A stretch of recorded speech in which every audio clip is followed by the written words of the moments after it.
হলো আমাদের দরজা। রবিনের বর ভাঙ্গে যাচ্ছে। পান পয়সা কি অবস্থা রবিন? বললেন কত খড়ি আমাদের। তাহলে আমাদের নতুন ঘর। পানির ভিতর বড় চলে আইছি মানে আগে আসি আসছে পানি হয়ে যায়। তোমার বড় একটা পান ভাঙতে রবিন।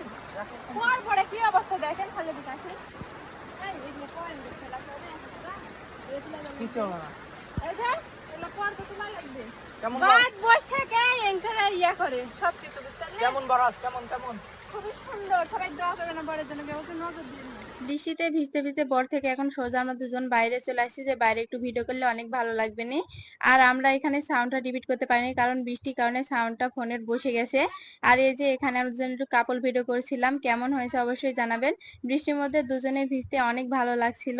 মনে হচ্ছিল এখানে অনেকক্ষণ ভিজি, কিন্তু অনেকক্ষণ ভিজলে তো অসুখ হয়ে যাবে, সেজন্য আমরা তাড়াতাড়ি করে বাসায় চলে যাচ্ছি।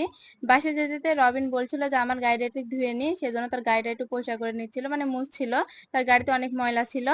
বৃষ্টিতে ভিজা ভিডিও এর আগে একবার হয়েছিল, আপনারা অনেক পছন্দ করেছিলেন, সেজন্য আরো একটি দিয়ে দিলাম। তো এই ভিডিওটা আপনারা ভালোবাসা দিয়ে যাবেন যেভাবে আগে ভিডিওতে ভালোবাসা দিয়েছে। এই ভিডিওটিতে একটি কিছু মিসিং মিসিং লাগছে, আপনারা কি বুঝতে পারছেন? আমি বলে দিচ্ছি, আমার শাশুড়িকে আমি অনেক মিস করছি কারণ আমার শাশুড়ি বাসায় নেই। তো আজকের মতো বিদায় নিচ্ছি, সবাই ভালো থাকবেন, সুস্থ থাকবেন, দেখা হবে পরবর্তী ভিডিওতে। এই ভিডিও কিন্তু আপনারা বেশি বেশি লাইক এবং শেয়ার করে দিবেন। আল্লাহ হাফেজ।